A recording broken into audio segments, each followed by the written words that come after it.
এদের সামনে দা থাকলে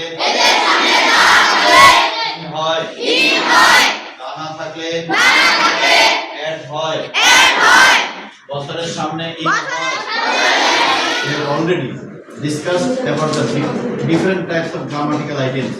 Today I will start another topics of grammatical items here. You can see that the unit for lesson 3. So here এখানে দেখো তোমরা একটু কি কি জিনিস বোর্ড করা আছে আমাকে একটু ঘোরাও। আমরা এখানে দেখো কি কি জিনিস এখানে বোর্ড করা আছে। আমরা তাহলে এই জিনিসগুলো দেখতে পাচ্ছি, তাই তো? দেখা শেষ? এখন দেখি কার কয়টা মনে রাখে। এখন পর্যন্ত what do you see in the picture? কি কি দেখলে তুমি? ওকে, তোমার নাম কি? এতক্ষণ পর্যন্ত আমরা যে কয়েকটা প্রিপোজিশন দেখলাম, কিছু বলতে পারো? কি নাম তোমার? আমার নাম মুস্তাফা জলিল। আচ্ছা, জোরে বলো তো তাসনিম, কি কি পাইলে? on near of under after of towards in with beside।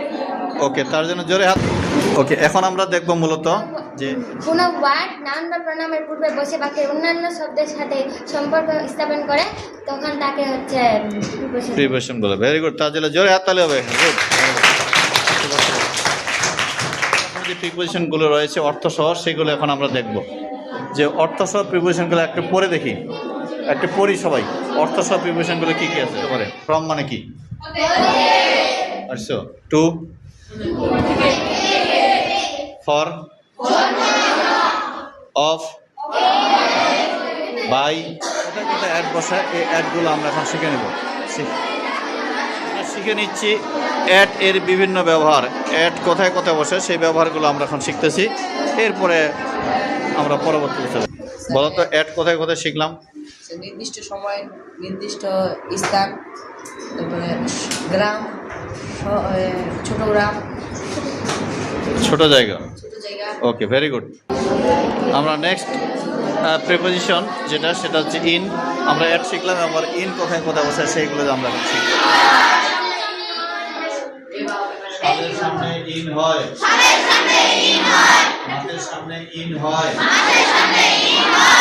বড় শহর, দেশ, বড় জায়গার সামনে ইন হয়,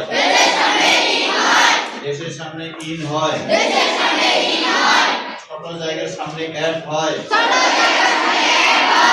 মর্নিং, ইভিনিং, আফটারনুন, এদের সামনে দা না থাকলে হবে।